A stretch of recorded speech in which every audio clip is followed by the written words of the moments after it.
Hi all, MGTOW Dad here, or you can call me Steve-O. I hope that your 4th of July went well, even if you're not in America, and I hope that everything is going well with you and that you are taking care of yourselves and the ones you love. I think it was yesterday, but whatever, over the last few days, I heard about the Georgia guidelines being destroyed. And initially, I didn't really know what to think of that because I didn't know what the Georgia guidelines actually were physically or what they stood for in terms of the message to the world. Now, since I was not informed on the decision, in the interest of consistency, I tried to maintain the position that I would almost, if not any time I hear of someone tearing down a statue. That position is if you disagree with something, prove it wrong with your words. Don't destroy the thing, enact violence on the thing, or intimidate or coerce the thing. Use it as an example to all the people around you. Make an example out of it. If you target that physical idol, that symbol, or that statue, the trait will still exist in those people. The person full of hate, bigotry, ignorance, racism, sexism, some kind of backwardsness is not gone. The people who built that thing do not stop believing it because you got really, really mad and tore something down. That's the truth. I took the same position, I want to say it was last year, maybe the year before, when Black Lives Matter idiots were running around just tearing down statues willy-nilly. Do you know whose monument, whose statue is this? Nope. I do not. Jefferson? This is Tadeusz Kościuszko. Joseph Cousteau? He was a hero. He fought for So, U.S. and Polish independence, Polish independence? and he was a big supporter of African Americans. I think with it all, it's just a frustration and anger. I don't think people mean to be rude or disrespectful, but it's frustration and anger. It's like, this is what we're doing. People who came out here tonight were raged and they're just expressing how they feel. So they threw graffiti everywhere. Wasn't a specific type of hatred where they didn't. I'm pretty sure nobody knew who this guy was. People from Poland shouldn't get offended because there's just an issue going on and people are just trying to express how they feel. And one of them is to go out and protest and rage because that's one of the most powerful ways to make a statement. What's his name? Tadeusz Kościuszko. I feel bad that they did do this to the city and, spray painted, but people are mad. And people don't know who Kościuszko is. It's what needed to be done. It's what needed to be done. Because they thought that proved Black Lives Matter when it just proved how ignorant and stupid a lot of those people were, and the ignorance and stupidity behind the movement that they were backing. But then some informed people, because I asked literally, why are you happy about this? What is that? What did that represent to you? And so people started asking me, or started answering me, and telling me all the things about eugenics that was on there. And then it dawned on me, after getting all that information, finally seeing that Georgia guideline in its true nature, I realized that I don't care if you disagree with it. I don't care how badly the message really makes you mad and just irks you. Get over it. And I still have the same position today. Ignorant people and little children tear things down when they're mad at them. You can give them ice cream. You can give them what they asked for. But if they're mad in the moment, they'll take the thing they want and that they asked you for and that they're mad about not getting originally. And when you give it to them, throw it or rip it up or break it. That's the mentality of the same people who will see a statue and say, I disagree with that. I need to go tear it down. Adults, mature people and the such, we understand that the world is awash with things that we disagree with people that disagree with us.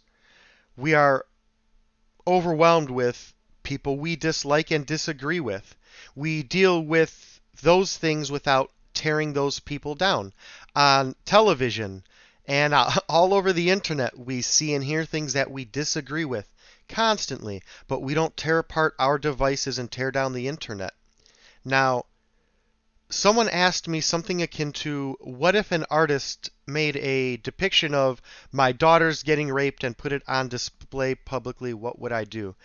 And this question was well intentioned for context, so I took it in that stride. They were just kind of struggling to find an example, and I get that because that's something I deal with pretty often. I explained that when my kids were of age to understand, I would take them to that statue and laugh at it. I would explain it to them, and I would probably take some pictures with it, post it, and be on our way. I don't let a statue dictate my life. I don't let a statue dictate my happiness, and I don't let a statue dictate my belief on something.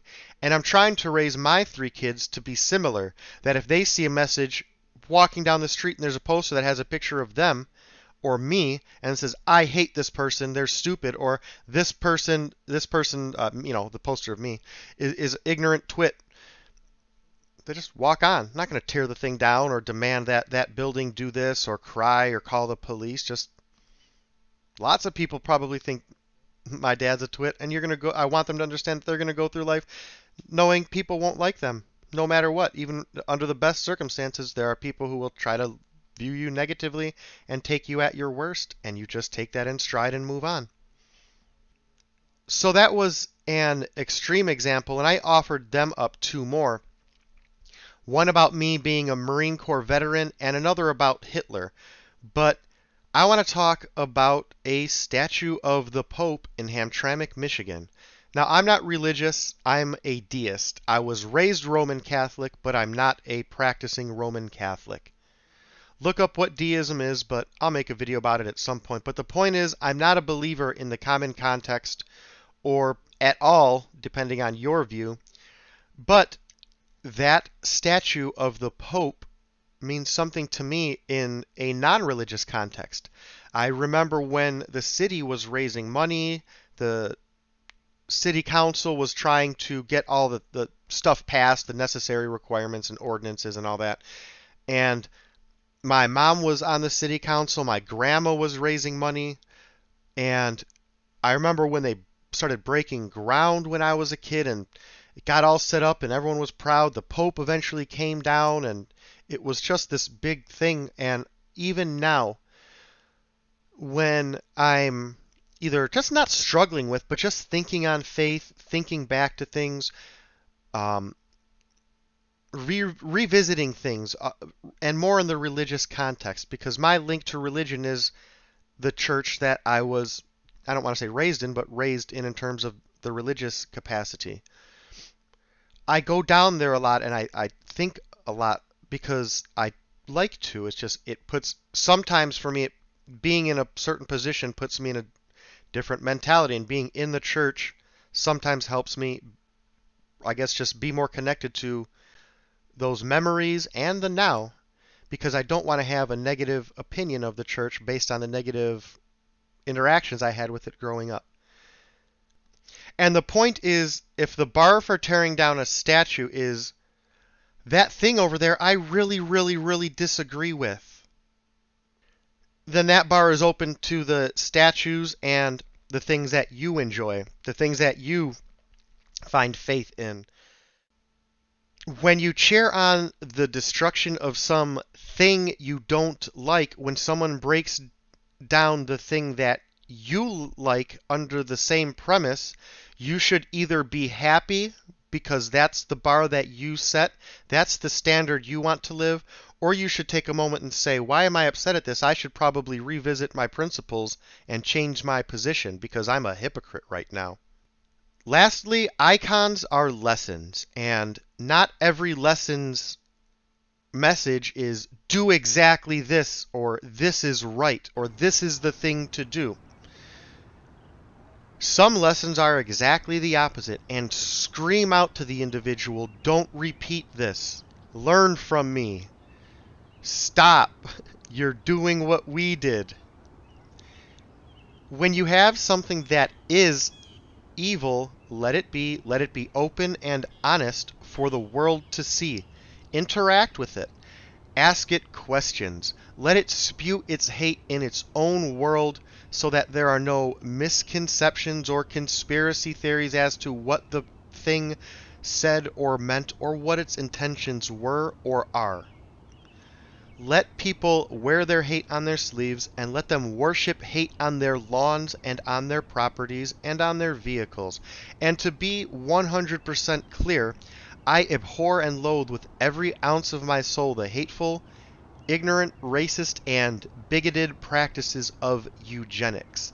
That is what the guidelines were about, at least in part, and enough of a part that I believe that the lens through which you should view the rest of the messages on those guidestones are through the message of eugenics. And if I'm not mistaken, the part about limiting population and eugenics was clear and center, so to speak, one of the primary messages. And correct me if I'm wrong in that. I think freedom, experience, and knowledge are the remedy to all of our problems. The thing about freedom, though, is that it's not something meant to be marveled at or looked at or simply praised or something to be attained and you don't get it. It's something that by necessity you have to constantly work at and maintain, educate yourself on and others on, and be open to change. Part of freedom is the freedom to be an ignorant, backwards racist and then make a statue to represent those ideals. That is freedom. Maybe not the freedom that you and, or I should say, maybe not the method at which you and I would want to represent our freedoms, but that is freedom nonetheless, and we need to start to deal with that. And deal with it by accepting it and tolerating it, and then navigating it in the capacities that I mentioned before. Talking to people, making displays of it, mocking and ridiculing things, satiring them. All those kinds of things are the things that we need to do, not go and start blowing things up because, again, we really disagree with them. I prefer freedom over getting so mad that I need to break things because it hurts my little Fifi so much and just makes me want to cry when I see that thing. No, just give me the freedom to walk by it and not care. Well, enjoy your freedom, gents.